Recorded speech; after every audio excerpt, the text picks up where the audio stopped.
అన్నయ్య టెలిగ్రామ్ వచ్చిందే. టెలిగ్రామా? ఏమిటి? ఎక్కడి నుంచి? చూడు.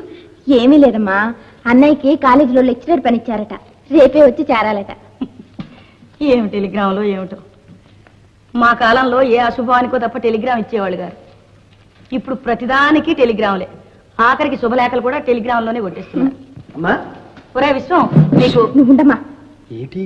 నీకు శారదా కాలేజ్ నుంచి ఓ టెలిగ్రామ్ వచ్చింది.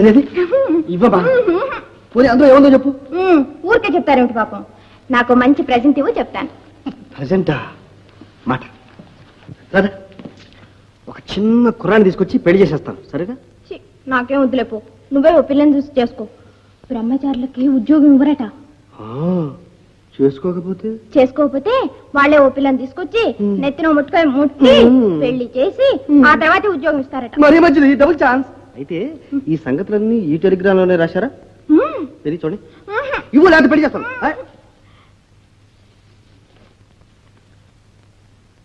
అమ్మా చూడమ్మా, రేపే ఉద్యోగంలో చేరాలట, ఇవాళే బయలుదేరతాను.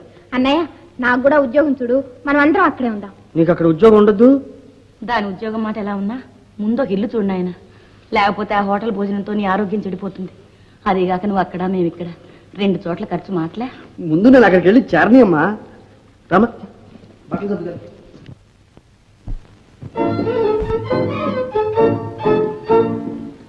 సుశీల, మీను, నందిని, నాన్న. చూసావా మరి ఏమనుకున్నావు? అమ్మా శారదా, ఏమిటమ్మా చదువుతున్నావు? ఇది దేవి భాగవతం నాన్న. ఓహో, బాగుంది బాగుంది. ఏమిటండి బాగుండేది? ఇప్పుడే అమ్మమ్మలాగా పురాణాలు చదువుతుంది మీ అమ్మాయి. ఇదిగో నీకేం తెలియదు, నువ్వు మాట్లాడుకుని ఊరుకో. వెళ్ళా డబ్బట్రా. డబ్బెందుకు నాన్న? అదేమిటమ్మలు, నువ్వేగా ద్రాక్ష తోట ఒకటి కొందావు నాన్న అన్నావు, వెంటనే బేరం చేశాను. ఇవాళ అడ్వాన్స్ ఇవ్వాలి, అందుకని. అమ్మాయి చేతికివ్వు. నా చేతితో ఇస్తే ఏమవుతుందో? అబ్బే ఏం కాదు, వెళ్ళేటప్పుడు దారిలో పోయినా పోవచ్చు, లేకపోతే ఆ పుచ్చుకున్న వాడు ఇవ్వలేదు అని అబద్ధమైన ఆడొచ్చు, అందుకని. ఏమిటి నాన్న పాపం, అమ్మని అలా అంటారు? ఊరికే తమాషా కన్నానులేమ్మా. ఏది ఏది ఏది ఏమి ఫీల్ అవుతున్నావా?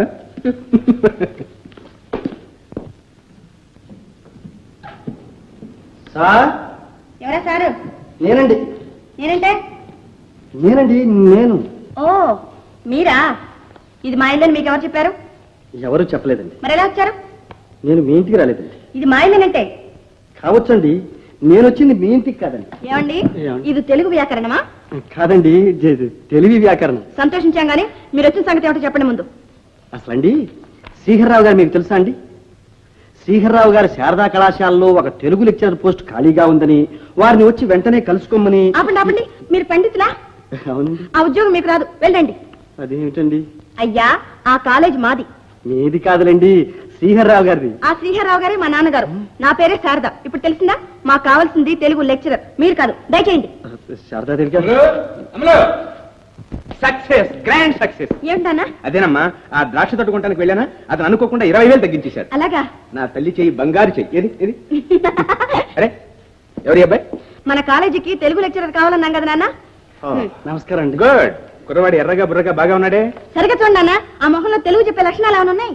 అబ్బాయి ముఖం సరిగా చూపించు. తెలుగు పండితులంటే ఎలా ఉండాలి? పింఛపోసిన ధోతి, చొక్కా, కోటు, తలపాగా, పిల్లకి జుట్టు, చిన్న పొడుగ్గాయ కూడా కావాలండి. లేకపోతే ఈ బూటు, ప్యాంటు, షర్టు, టయ్యా? కరెక్ట్. అమ్మాయి చెప్పింది అక్షరాల కరెక్ట్. నువ్వు ఈ ఉద్యోగానికి పనికిరావు, వెళ్ళు. సార్ నా సర్టిఫికెట్స్. ఆ సర్టిఫికెట్స్ కూడా నాకేం తెలియదయా, వెళ్ళి ప్రిన్సిపల్ గారితో మాట్లాడు. అది కాదు సార్. వెళ్ళమన్నానా, వెళ్ళు. ప్రిన్సిపల్ గారు అడ్రస్ ఎక్కడ? ఉత్తరంలోనే ఉంది. ఎవరండి అది? ఎవరో మన కాలేజీలో ఉద్యోగం చేయడానికి వచ్చాట. నాన్న, అసలు ఆయన చదువు చెప్పడానికి వచ్చాడా, చదువుకోవడానికి వచ్చాడా? నీకెందుకు మా డౌట్? అతను చెప్పగలిగితే చెబుతాడు, లేదా మన కాలేజీలోనే చదువుకుంటాడు. కరెక్ట్. అదేంటండి ఆ మాటలు? అమ్మాయి చెప్పిన ప్రతిదానికి తాళం వేయటమేనా? శారద, అనవసరంగా అబ్బాయికి ఉద్యోగం పోగొట్టావు. పాపం, మనిషిని చూడగానే అలా అంచనా వేయటమేనా? నీకు తెలియదులేమ్మా. అవును, నీకేం తెలియదు. ఇదిగో, నువ్వు ఎప్పుడైనా కాలేజీలో చదివావా అని. కాబట్టి అమ్మాయి చెప్పింది అక్షరాల కరెక్ట్. అమలు, నువ్వు రా. ఈనాటి పాఠం మాతృత్వాన్ని గురించి. తల్లిని గురించి ఒకరు చెప్పి తెలుసుకోవాల్సిన పని లేదు, కానీ కొన్ని సామాన్య విషయాలు కూడా ఒక్కొక్కప్పుడు చెప్పవలసి వస్తుంది.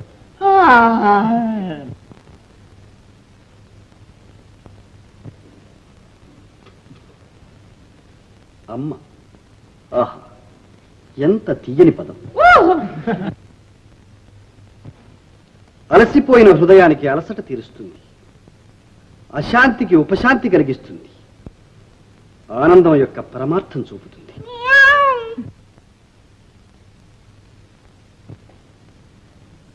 తల్లి అనే పదం సహనానికి, శాంతికి, క్షమకు చిహ్నం. చరిత్రలు, కవితలు, పురాణాలలో, అన్నిటిలో, అన్ని కాలాలలో తల్లికి, మాతృత్వానికి అత్యున్నత స్థానం ఇచ్చారు మన వాళ్ళు. దైవానికి మారు పేరు తల్లి. సార్, క్షమించండి, నాకు చిన్న సందేహం అడగొచ్చా అండి? నిరభ్యంతరంగా. సందేహాలు అడిగి తెలుసుకోవడం నాకు చాలా సంతోషం. నీ చెప్పిందంతా విని గంగిరెద్దులా తల ఆడించినా, చెప్పింది వినకుండా కేరింతలు కొట్టినా నాకంతగా నచ్చదు. అనుమానాలు అడిగి తెలుసుకోవడం ఆలోచనకు, వివేకానికి మొదటి లక్షణం. ఏమిటి నీ సందేహం? ఏమి లేదు సార్, మన పురాణాల్లో మాతృత్వాన్ని చాలా పవిత్రంగా, ఉన్నతంగా భావించారన్నారే. అవును.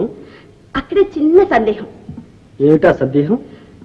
సుబ్రహ్మణ్యేశ్వర స్వామి చేతిలో శూలం ఉంటుంది కదా సార్? ఉంటుంది. ఆ శూలాన్ని ఏమంటారు సార్?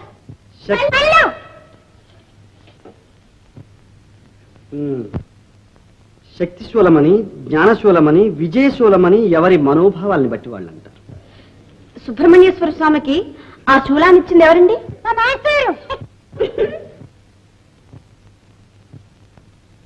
పార్వతి అని పురాణాలు అంటున్నాయి. పార్వతి సుబ్రహ్మణ్యేశ్వర స్వామి తల్లే కదండి? అవును. మరైతే సహనానికి, శాంతికి, క్షమాగుణానికి మారు పేరైన తల్లి ఆ పార్వతి పగను, ప్రతీకారాన్ని అనుక్షణం గుర్తు చేసే శూలాయుధాన్ని తన కుమారుడికిచ్చింది. అలాంటప్పుడు ఆ మాతృత్వం సహనానికి, క్షమకు చిహ్నం ఎలా అవుతుంది సార్?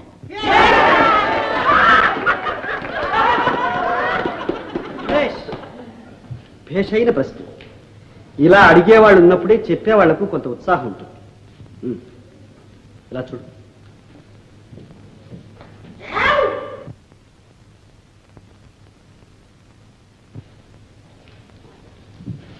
ఇదే శూలం. కానీ ఇది నీవు అనుకున్నట్లు ఆయుధం మాత్రం కాదు. 2500 సంవత్సరాలకు పూర్వం మన వాళ్ళు మానవ విజ్ఞానానికి ఇచ్చిన రూపం ఇది. విజ్ఞానం ఎలా ఉండాలో, ఎటువంటిదై ఉండాలో చిత్రీకరించారు ఈ శూలంలో. ఎలాగో తెలుసా? విజ్ఞానం మొద్దుబారి ఉండకూడదు, నిశితంగా ఉండాలి. ఇలా అంత మాత్రాన అది సంకుచితంగా ఉండకూడదు, పెరగాలి, విశాలం కావాలి.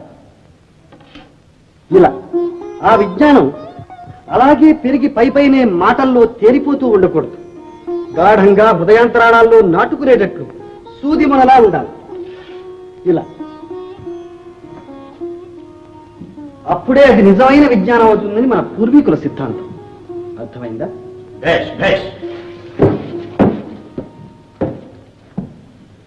అద్భుతం, అమోఘం. విశ్వం, నీ వ్యాఖ్యానం అమోఘంగా ఉంది రాయన. నీ వల్ల మా కళాశాల వన్నెకెక్కుతుంది. నువ్వు రావడం నిజంగా మా అదృష్టం, ఈ విద్యార్థుల అదృష్టం.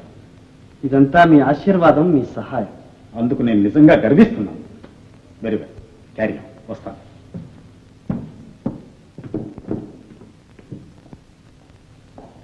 ఏ నీ సందేహం తీరిందా? తీరిపోయిందండి. ఇంకేమైనా ఉంటే అడుగు. ఇక నేనేమి అడగనండి. అలా కాదు, అడగ. నువ్వు అడగబట్టేగా అందరికీ ఈ విషయం వివరంగా చెప్పగలిగాను. ఎప్పుడైనా సరే సందేహం ఉంటే అడుగు.